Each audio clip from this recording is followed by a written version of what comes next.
NDA मध्ये जाण्याच्या चर्चेवरून कार्यकर्त्यांचं शरद पवार यांना भावनिक पत्र आहे। एनडीएत जाण्याच्या चर्चेनं पक्षातील सामान्य कार्यकर्त्यांच्या मनात संभ्रम आहे आणि अस्वस्थता। पक्षातील संवादाची भूमिका वाढली पाहिजे आणि सामान्य कार्यकर्त्यांकरता स्पष्टता आणली पाहिजे। 2023 ला पक्ष फुटला त्यावेळेस सामान्य कार्यकर्ते एकनिष्ठ राहिले, पक्षासोबत उभे राहिले।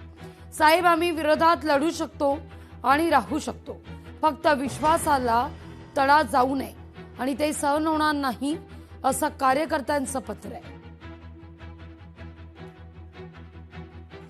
अधिक माहिती घेऊया आपले प्रतिनिधी बालाजी पोद्दार यांच्याकडून। बालाजी, काय अपडेट? राज्यात सध्या शरद पवारांची राष्ट्रवादी एनडीएत जाणार असे वरिष्ठ नेत्यांच्या चर्चा गाठीभेटी होत असताना शरद पवार राष्ट्रवादीचे एक सामान्य कार्यकर्ते असलेले ॲडव्होकेट अशोक बेंद्रे यांनी शरद पवारांना भावनिक पत्र लिहिलेलं आहे की साहेब, आम्ही लढू शकतो, विरोधात राहू शकतो, पक्षाची भूमिका मांडू शकतो, मात्र या सगळ्या चर्चामुळे जे आहे ते सामान्य कार्यकर्त्यांमध्ये अस्वस्थता निर्माण झालेली आहे, संभ्रम निर्माण झालेला आहे आणि पक्षाने या संदर्भात संवाद करणं गरजेचं आहे आणि सामान्य कार्यकर्त्यांना ताकद देणं गरजेचं आहे।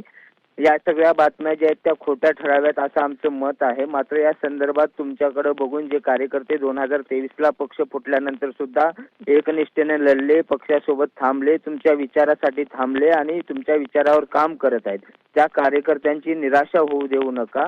आमचा विश्वास जर तोडला गेला तर ते आम्हाला सहन होणार नाही, अशा पद्धतीचं एक भावनिक पत्र जे आहे ते ॲडव्होकेट अशोक बेंद्रे या कार्यकर्त्यांनी शरद पवारांना लिहिलेलं आहे।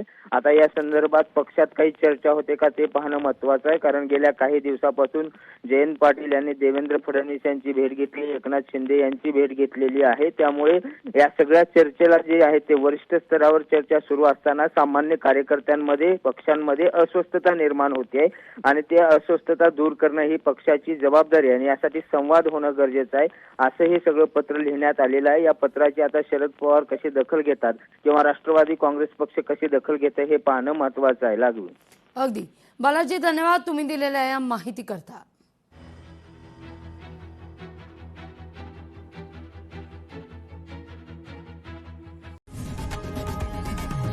लोकशाही मराठी ऐका, पहा, जागरूक रहा।